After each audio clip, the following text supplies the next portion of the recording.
You're listening to Zeitgeist Banana, a podcast all about the English language. My name is Gideon, and today I'm joined by another English teacher, an all-round cool guy, and wrecker of mead benches. It's Jack Treacher. Hello, Jack. Yeah, hello, Gideon. Did you get my reference, wrecker of mead benches? I guess it is an alcoholic reference. How did you guess? Yeah, Yes. Just a stab in the dark, yes. It's from Beowulf. I like that. It's one of my favorite right. insults, a wrecker of mead benches. Oh, yes. I think I read Beowulf, yes, earlier this year, yes. Okay. I don't recall that particular the term. Okay. It's on the first page. Okay. Right, yes. It's not an easy read, I have to say. It's a short one, but... That's probably why I didn't finish it. You yes. did. A bit brainier than I have. Yeah. Anyway, from my introduction, you'll probably guess. Well, actually, I say you probably guess, but actually it was your idea. Yeah, I said, what should we talk about on the podcast, Jack? And you said, booze. Let's talk about booze. Yeah. Well, I thought after you've spoken about coffee and then tea last time, so I thought, why not alcohol? Yes. And it's something stronger, yeah. Something you know something about as well. Hopefully. I know tad a little about the subject. Well, before we start, though, for our listeners out there, can you tell everyone who you are? Yes, so my name is Jack Treacher. I am from the Scottish Highlands, and now I live in Paris, where I work. And I've also taught in Bratislava, in Slovakia, and in Marseille. Before that, I worked a bit in politics, and I studied history at university. A bit of an all-rounder, you could say. Yeah, good one. Okay, well, before we start on the subject of booze, if you don't know what booze is, it's another word for alcohol. Okay.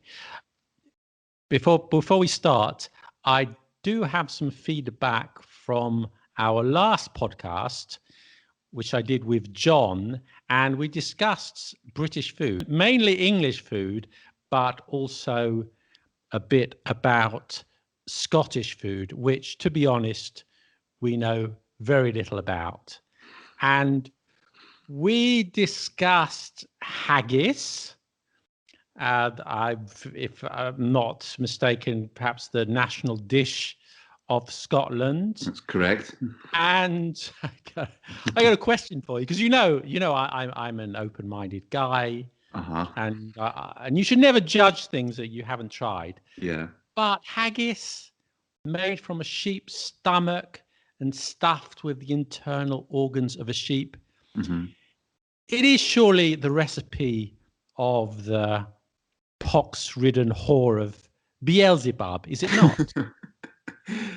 Well, you could say that, but others would say, the Scottish poet Robert Burns, the national poet, celebrated the haggis as the food of the common man of Scotland, and he wrote a famous address to the haggis, which is recited at every Burns night. He celebrates the haggis, and he was motivated by the popularity at the time in Edinburgh of ragout and other French dishes, and he thought, this is too bourgeois, too pretentious. Give me a haggis any day of the week instead of fancy stuff. Okay, but I personally, I do like the taste. I as you say, I believe you shouldn't knock something until you try it. Same with black pudding. I think black pudding is very tasty, but it's other people's idea of something rather more foul. Well, fair enough. I'll take your word for it. I'm not sure I'm going to try either of them, but neither John nor I had tried haggis, so I thought we'd get the opinion of someone from Scotland. So is it a bit difficult for you finding haggis in Paris? Yeah, I mean, to be honest, I haven't deliberately sought it out, but maybe in January when Burns Night comes around, this sort of celebration of Scotland's national poet, I might venture towards a few butchers and ask. Okay, I'm afraid, Jack, I won't be joining you for that soiree. I could find you, Gideon, a vegetarian haggis. Perhaps. Oh, really? Does it exist? Yeah. The same with veggie burgers, sausages. You have vegetarian haggis as well. Yeah. So what do they use instead of a sheep's stomach? I guess they have I don't know, just tofu, I guess. I'm entirely a tofu style. I'd have to ask my mother, who's a vegetarian. Okay. Okay. Well, moving on to the subject of booze, our subject today. Let's start. Some very interesting stories, by the way. As usual, I've done a lot of research on this subject, and no doubt you have too. And we're going to start with some booze idioms and vocabulary. Do you know any? Do you know any boozy drink-related idioms? Well, the first one which springs to mind is to drink like a fish. Okay. Isn't that a simile rather than an idiom? Oh yeah, true. It doesn't matter. I guess the expression. Then, if we're liberal with we're being liberal today. Yeah, we're living. Yeah, sort of. I guess a sort of saying we could say a sort of booze-related sayings. Okay. Yeah, to someone drinks like a pedantic. I guess. Yeah. Sorry, okay, so drink like a fish. Drink like a fish. Okay. To say, which means someone drinks rather quickly, a bit too quickly, a lot, drinks probably too much as well. And I think probably nearly every language has a similar saying. Like in France, they say "boire comme un trou," to drink like a hole. I guess that if someone he couldn't organize a piss up in a brewery. Oh, yes, a good one. Yeah. So what does that mean then? Well, a piss up is when people get together and get royally drunk, very drunk. It's a dig at someone's lack of organizational skills, that someone is quite incompetent, quite useless, to say that even in a brewery where of course there is no shortage of beer, of alcohol, this person would be incapable of even organizing a mass drinking session. So if I give an example, for example, at work you could use it. Don't ask Sharon to organize the annual conference. She couldn't organize a piss up in a brewery. Ask somebody else. Exactly. Like that. Yeah. Okay. Any others? I suppose there's wine. I mean, it's obviously a Latin phrase, vino veritas, wine is a drink of truth. Ah, yes. And yes. I've got a couple. Okay. I've got Dutch courage. Oh, yes. So, I wonder why they call it Dutch courage. I guess it was the time when the Netherlands was sort of foe, an enemy of England, I guess. And exactly. The full yes. So it means that you get your courage through alcohol. Yeah. Any others? I've got hair of the dog. So I think that's the shortened version of hair of the dog that bit you. Yeah. So the hair of the dog.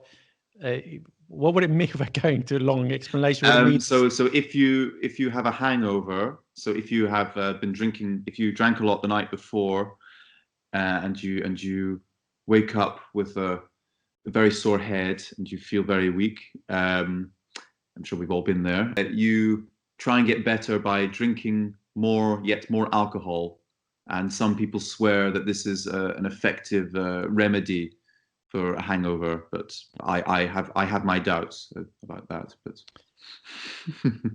I don't know. Yeah. Okay. I've got a couple of quotes. I've got "Don't mix grape and grain." Okay. Oh, you don't. Yeah. So don't mix wine and beer. Exactly. Or don't eat muesli. Okay. And the other one, I've got one in German. Okay. I'm going to read you in German. As you know, I don't speak German at all, but I like to pretend these things. Okay. So I'm going to do my best. Mm-hmm. And you do know some German, don't you? So you yeah. So no pressure. Yeah. No pressure. It's intermediate German, but yeah. 3 Bier sind auch ein Schnitzel. Okay, so 3 beers are also a schnitzel. Yes, 3 beers is equal to a schnitzel. Equal, yeah, as equal amounts to a schnitzel. What does that mean? I have no idea. I'm not entirely sure. Not entirely sure myself. Okay. Yes, and I think the Germans also say that 5 beers is equivalent to 1 meat, but I still don't really get that. We need a German person or an Austrian person to explain that one. Yes. Right, moving on to the stories. We have the word in English Hangover. Yes. Hangover. If you, I'm sure you've been there. That you drink too much, and the morning after, you feel like you want to die. That's a hangover. I'm sure you've been there, Jack. Yeah. Very nice. On occasion. Yeah. But did you know that's a relatively recent term? Really? Or I think the early 20th century. Before that, do you know what the word was? There is a. How do you say hangover in German? God, I actually don't recall. Well, you've been drunk around the world, but not in Germany. Okay, Katzenjammer. Okay. That used to be the word in English for a hangover, and it's still in the dictionary. I checked it; it's still in the dictionary. I don't think anybody uses it now, but that was the word. But somehow, somewhere along the line, hangover. Okay. Got added. I've also got the word teetotal, which came up on our previous podcast about food and drink.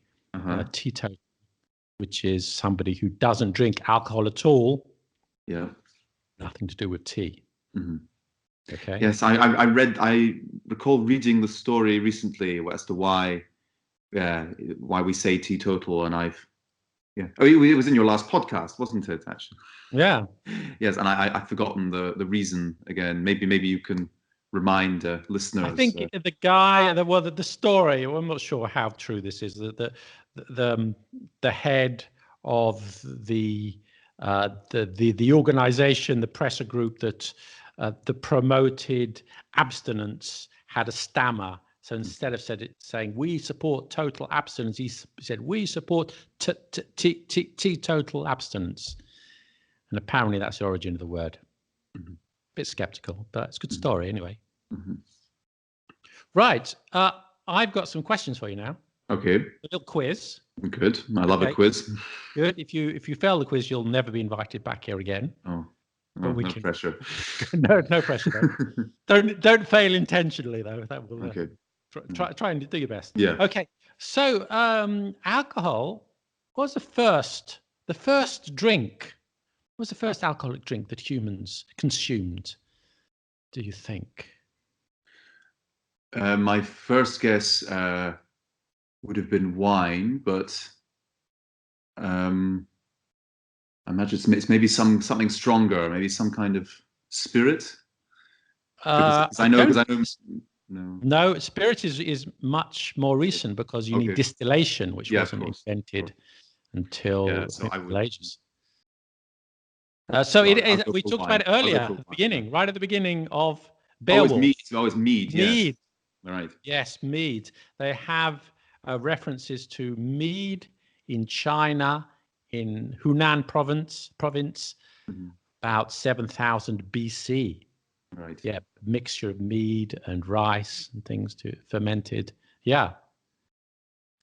And then mead was very popular in Europe, and it was only during Roman times that wine spread throughout the continent and replaced mead. Mm-hmm. Okay, mead, by the way, mead, by the way, if someone's listening, they don't know. Maybe I should say what mead is. And mead is it's like honey made from honey. Honey beer. It's too sweet for me, but Is it so? Have you tried it? When was the last time you tried mead? Because you can't get it. A few years ago, and it wasn't my cup of tea. It wasn't my cup of mead. Okay. Well, I've only tried it once, I think, and I didn't really like it. But maybe it's like like wine is good mead and bad mead. I'm prepared to give it another go. Because of course the advantage of mead is you can do it in cold climates because bees are everywhere. Yes. And so in colder regions of the world you can still make mead, whereas wine or even beer is more difficult. Mm-hmm. Okay. What is your favorite drink? It depends on my mood, I would say. Either a nice ale, usually a stout or an IPA, if I fancy a beer, or a nice glass of red wine, or a very dry white, or a nice whiskey, a nice scotch, of course. Well, peaty one. I was hoping one of those three. I was hoping. Well, I don't want to delve into the cliches a bit. Well, Yeah. you do eat haggis, so Yeah. we're already halfway Yeah, there. I do like But whiskey. Yeah. whiskey, Yes. another drink I know very little about. Can you Mhm. perhaps share a little bit of your expertise with the listeners when we go out for a whiskey? Should we add Coke or lemonade? If it's a nice Scotch, I would definitely urge anyone to only add a dash of water, Okay. which sort of unleashes some of the flavor. But that's entirely up to the drinker. So I would definitely urge you to avoid Coke or anything like that. Yes, so the word whiskey stems from the Scots Gaelic word ishkabeha, which means water of life. In Scotland, we have 4 or 5 different regions, such as Speyside, where half of all Scotch whiskey is made. We also have Islay, a sort of small island of 3,000 people, which has 8 distilleries, which I would say myself are the best distilleries. Distilleries like Laphroaig, Ardbeg, Lagavulin, Coolila. These are very smoky whiskies, very peaty whiskies. They're not everyone's cup of tea, but they're my personal favorite. If you want something lighter, I would recommend more Speyside or Highland malt like Glenmorangie or Balblair, which are my local distilleries actually. So I'm a bit biased there. Well, let me ask you this: could you organize a piss up in a distillery? I think I could just about manage that. Yeah. Okay, it's very interesting. All right, whiskey. I heard because the story I heard. Correct me if I'm wrong. Get this Will from the do. internet, which is Yeah. not always accurate. That Oh, yes. whiskey started out as a medicine. Is that right? It started as a medicine, and people, oh, well, you know what? I'm going to have a bit of this medicine, every day, every night. Okay, I've actually that's the first I've heard of it, but I could almost believe that. Yeah. And it is Hmm. kind of. I'm sure Oh, people yes. still drink it as such. Yes. Okay, moving on from whiskey. Yeah. Let me ask you another question. Yeah. Okay, I'm Do you noting like? Sorry, down. I wanted to ask you, Gideon. Do you like whiskey? Well, I have a confession to make Hmm. that I drank whiskey, but when I was a student, I got one day. Don't tell the listeners. I got horribly drunk Okay. on whiskey with terrible katsunyama in the morning, and I couldn't drink it for another like 20 years. Uh, But now I think I've overcome that traumatic moment, and yeah. I think slowly I dip my toes into the water, into the Mm. whiskey infused water once again. Yes. So yeah, so I will join you. Maybe not for Great. a haggis or from black pudding, but if you But go out for a for a malt. whiskey, perhaps. Yeah, yeah. Yes. Yeah. We'll make that a date. Okay. Yeah. So next, let me ask you part of our quiz: where does wine originate? Which were the first what's it called? The first culture, the first civilization to make wine. I'm guessing sort of Lebanon sort of region, Lebanon, sort of Holy Land, Israel, modern day Israel, or around there. Or was it Egypt, possibly? You're not, Yes. no, No. but I don't think you're going to get any points. But No. Georgia, the Caucasus, Okay. All right. Yeah. the Caucasus. I think also in Bulgaria was pretty early too. Uh-huh. But yeah, Okay. yeah, and they still grow it there today. Mm-hmm. And interesting about wine is because like climate changes, which as is changing at the moment, but this time it's perhaps man-made. But in Roman times and in Tudor times, they grew a lot of wine in England. Mm-hmm. Yeah, But they do, and they grow wine today in England, and I believe again, some say it's. I haven't had a lot of it, but people say it's not too bad actually. yeah. This is a I think. minority opinion, but yeah. Yeah. I know one English wine in Kent, a sparkling wine, actually Yeah. beat in a wine competition, beat the big champagne houses in Okay. some blind tasting, much to the shock and horror of the champagne world. But Well, so I guess champagne was invented by the English.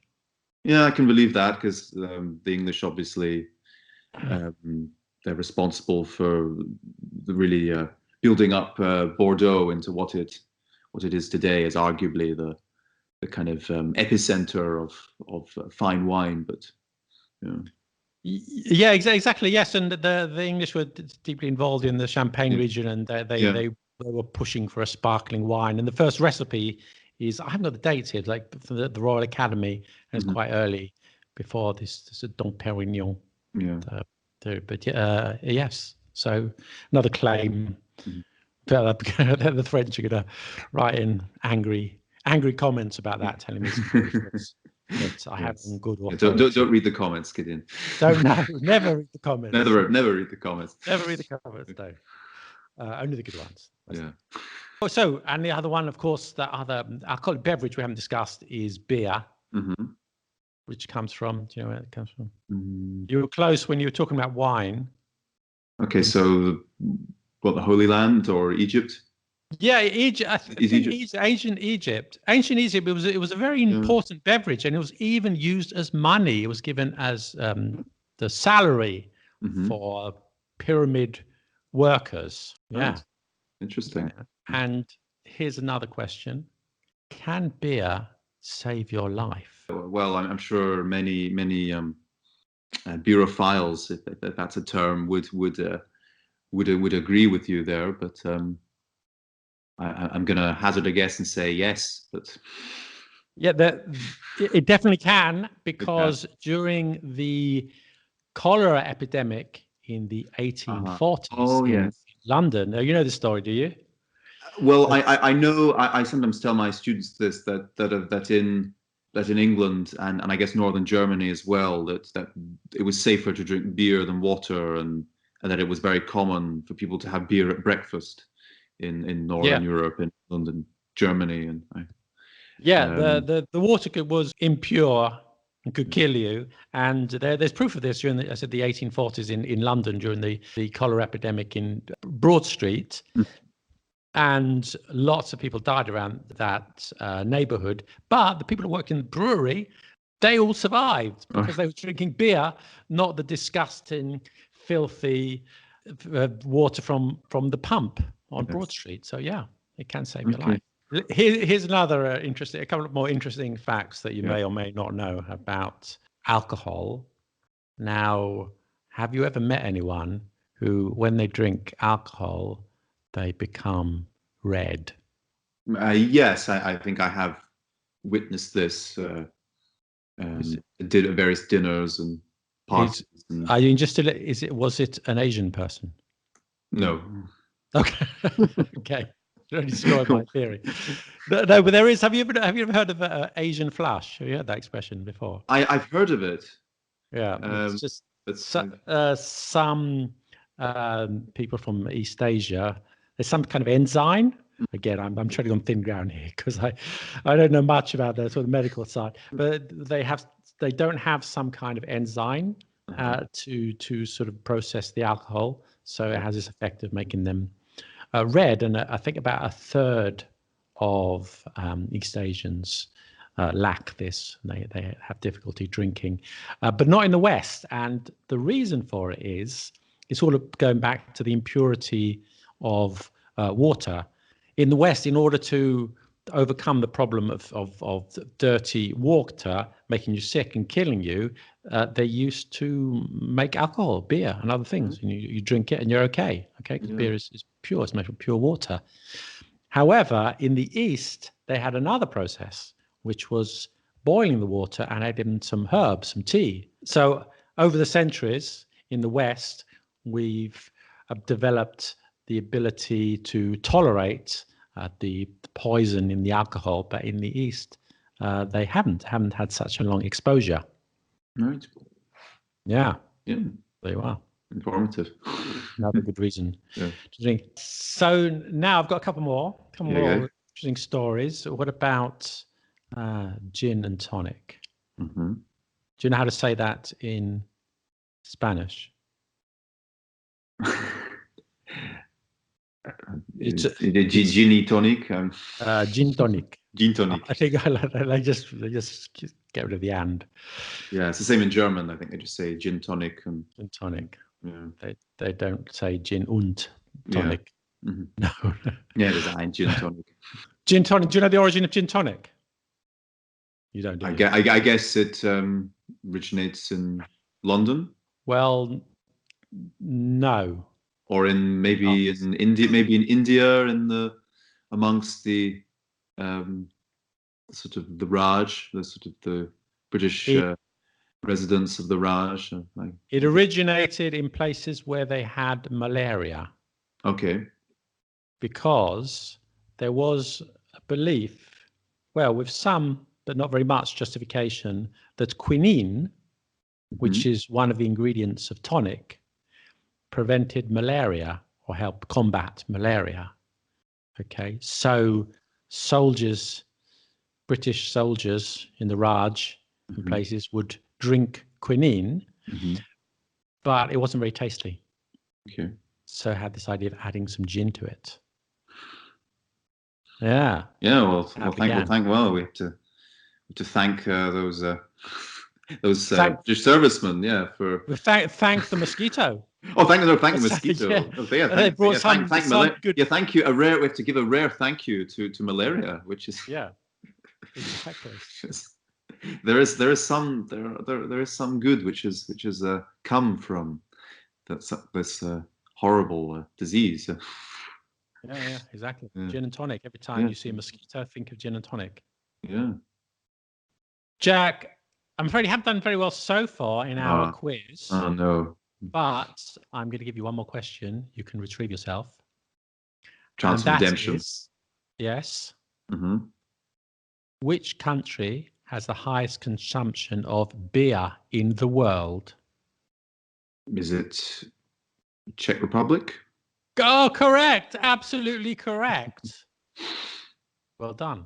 How do you know that? You lived in... Yeah, I lived in Slovakia, which is a sort of like a little brother to Czechia. The Czech Republic, yes. So yeah, big brother, they drink a lot. But in Slovakia is it the same? Yeah. Is it similar? Yeah. Beer is very ubiquitous, and it means it's everywhere. And generally, it's maybe €2 for a pint for half a liter of beer. That's good quality. Yeah, generally, I have to say I don't think I had a beer which was disgusting in Slovakia. It was all fairly drinkable, mostly Pilsner, and obviously some newer breweries do modern styles like IPA and different ales. But yeah, it's very very much a beer culture. Okay. Most sort of Central Europe, I would say.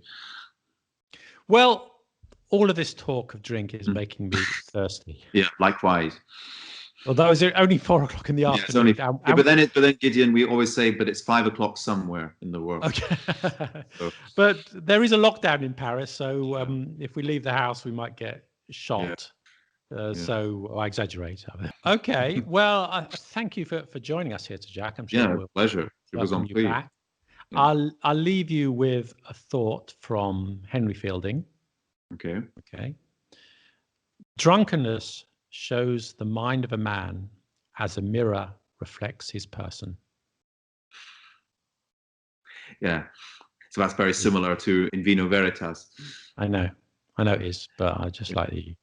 Yeah, it's an interesting question. I mean, the troubled actor, film director Mel Gibson springs to mind, and when extremely drunk, he said some rather unpleasant things, and of course he used drunkenness as a defense. The alcohol just makes me say anything. Will that stand up in court as defense?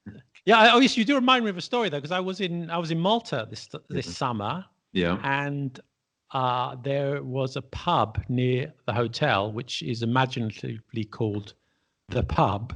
Okay. And it's where Oliver Reed died. Oh, during Gladiator. Oh yeah, I think so. Yeah, I he was can't the remember the Gladiator. story. Yeah, he died during the sort of mid filming of Gladiator. Yeah. Yeah, he went to the pub, Yeah. drank a lot, got completely plastered, Bevied, drunk, steaming, and keeled over. Yeah, and he just keeled over and died. Mm-hmm. Though I think he'd probably be happy. That's a good way to go for a drinker and a professional booze alcohol. and a puker. Yeah, as he was. Yes. Okay, well, thank you, Jack. And I remind Pleasure. all our listeners to continue listening to Zeitgeist Banana and do watch our videos on Let Them Talk TV. And we'll catch you next time. Bye. Bye-bye.